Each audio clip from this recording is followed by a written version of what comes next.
నమస్కారం. ఒకే ఒక న్యూస్ ఒక కంపెనీ ఫీట్ని మార్చేస్తుందా? మార్చగలదు. ఇప్పుడు మార్కెట్లో హాట్ టాపిక్గా నడుస్తున్న సమ్మాన్ క్యాపిటల్ కథే దీనికి బెస్ట్ ఎగ్జాంపుల్. ఇంతకీ ఏంటా కథ? చూద్దాం రండి. మార్కెట్ను ఫాలో అయ్యేవారికి ఈ పాటికే తెలిసిపోయి ఉంటుంది. జస్ట్ ఒక్క రోజులో స్టాక్ ప్రైస్ 11% పైగా పెరిగింది. అంటే ఊహించుకోండి, ఇది మామూలు విషయం కాదు కదా. అయితే ఇక్కడ వచ్చిన క్వశ్చన్ ఏంటంటే, ఈ జంప్ అంతా జస్ట్ మార్కెట్ సెంటిమెంటా, లేక దీని వెనక ఏదైనా సాలిడ్ రీజన్ ఉందా, ఏదైనా పెద్ద న్యూస్ ఉందా? ఉందండి.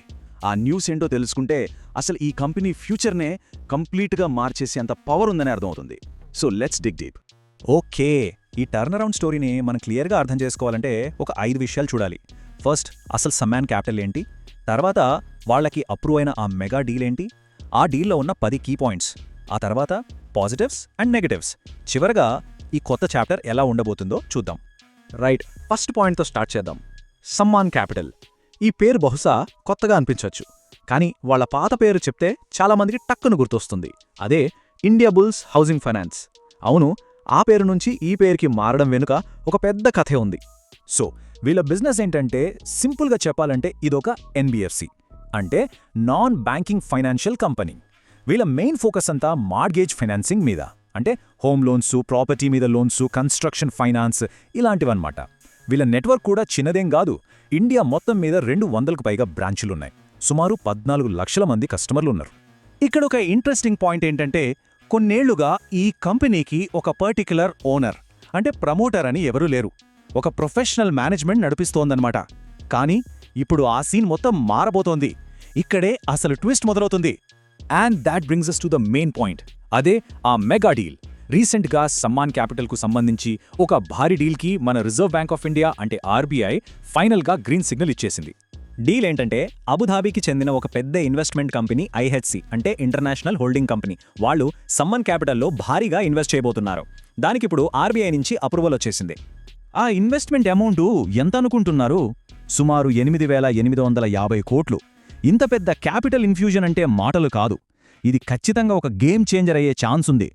అసలు ఇది ఎందుకు ఎంత పెద్ద న్యూస్ అంటే, జనరల్గా మన ఫైనాన్షియల్ సెక్టార్లో ఒక ఫారిన్ కంపెనీకి కంట్రోలింగ్ స్టేక్ అంటే యాజమాన్య హక్కులు ఇవ్వడానికి ఆర్బీఐ చాలా ఆలోచిస్తుంది.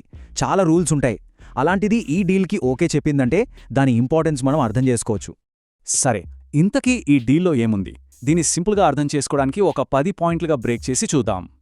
ఫస్ట్ 5 పాయింట్స్ చూద్దాం. నంబర్ 1, ఇందాక చెప్పుకున్నట్టు 8,850 కోట్ల క్యాపిటల్ వస్తోంది. నంబర్ 2, ఈ ఇన్వెస్ట్మెంట్తో ఐహెచ్సి ఏకపై కంపెనీకి కొత్త ప్రమోటర్ అవుతోంది. 3, వాళ్ల ఓనర్షిప్ 41% నుంచి మొదలై ఓపెన్ ఆఫర్ తర్వాత 63% వరకు వెళ్లొచ్చు.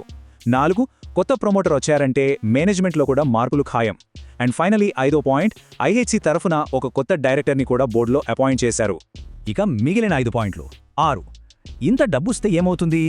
ఫైనాన్షియల్గా కంపెనీ చాలా స్ట్రాంగ్ అవుతుంది. 7, ఒక గ్లోబల్ ఇన్వెస్టర్ వెనకున్నాడంటే మార్కెట్లో ట్రస్ట్ పెరుగుతుంది. 8, దీనివల్ల కంపెనీ క్రెడిట్ రేటింగ్స్ కూడా ఫ్యూచర్లో ఇంప్రూవ్ అవ్వచ్చు. 9, హౌసింగ్ ఫినాన్స్ మార్కెట్లో మళ్లీ మేజర్ ప్లేయర్గా ఎదిగేందుకు ఇదొక పెద్ద బూస్ట్. ఇక 10వ పాయింట్, అదే మనం చూస్తున్న స్టాక్ ర్యాలీకి కారణం. ఓకే, ఇదంతా పాజిటివ్గా చాలా బావుంది. కానీ ఏ కాయిన్కైనా 2 సైడ్స్ ఉంటాయి కదా. సో ఇప్పుడు మనం ఒక బ్యాలెన్స్డ్ వ్యూ చూద్దాం. అంటే పాజిటివ్స్ ఏంటి, రిస్క్స్ ఏంటి అనేది. బుల్ కేస్ అంటే పాజిటివ్ సైడ్ చూస్తే, ఇంత క్యాపిటల్ ఉంది కాబట్టి వాళ్ళకి తక్కువ వడ్డీకే లోన్స్ దొరుకుతాయి. దీన్నే కాస్ట్ ఆఫ్ ఫండ్స్ తక్కువ అవ్వడం అంటారు. ఇది డైరెక్ట్గా ప్రాఫిట్స్ని పెంచుతుంది. కానీ బేర్ కేస్ అంటే నెగటివ్ సైడ్ కూడా చూడాలి. ఇండియా బుల్స్ టైంలో ఉన్న కొన్ని పాత లోన్స్ అంటే లెగసీ లోన్ బుక్ ఇంకా కొంచెం ప్రాబ్లమాటిక్గానే ఉంది. దానికి తోడు మార్కెట్లో కాంపిటీషన్ అయితే మామూలుగా లేదు. ఇంకొక ఇంట్రెస్టింగ్ వాల్యుయేషన్ పాయింట్ ఏంటంటే, కంపెనీ బుక్ వాల్యూ అంటే వాళ్ల ఆస్తుల లెక్క ప్రకారం ఒక్కో షేర్ విలువ సుమారు ₹270 ఉండాలి. కానీ కరెంట్ మార్కెట్ ప్రైస్ చూస్తే దానికంటే చాలా తక్కువలో ట్రేడ్ అవుతోంది. ఈ గ్యాప్ అనేది ఇన్వెస్టర్లకు చాలా అట్రాక్టివ్గా కనిపించొచ్చు. మరి ఫ్యూచర్ ఎలా ఉండబోతోంది? గ్రోత్ కోసం వీళ్లు చాలా అగ్రెసివ్గా ప్లాన్ చేస్తున్నారు. బ్రాంచ్లని 400 నుంచి 500 సిటీలకు విస్తరించాలి అనుకుంటున్నారు. ఐడియా బావుంది, కానీ ఎగ్జిక్యూషన్ అంతే ఈజీ కాదు. అదొక పెద్ద ఛాలెంజ్. అలాగే ఆర్బీఐ వడ్డీ రేట్లు పెంచితే అది హోమ్ లోన్ మార్కెట్ని దెబ్బతీసే రిస్క్ ఎప్పుడూ ఉంటుంది. సో ఫైనల్గా చెప్పొచ్చేదేంటంటే, ఇది జస్ట్ ఒక ఫైనాన్షియల్ డీల్ కాదు. సమ్మాన్ క్యాపిటల్ తన పాత చాప్టర్ని క్లోజ్ చేసి ఒక సరికొత్త ఐడెంటిటీతో ఒక కొత్త అధ్యాయాన్ని మొదలుపెడుతోంది. పాత ఇండియాబుల్స్ అనే నీడ నుంచి బయటకొచ్చి ఒక గ్లోబల్ ప్లేయర్ సపోర్ట్తో ఒక కొత్త ఇమేజ్ని క్రియేట్ చేసుకునే ప్రయత్నంలో ఇదొక చాలా కీలకమైన స్ట్రాంగ్ స్టెప్.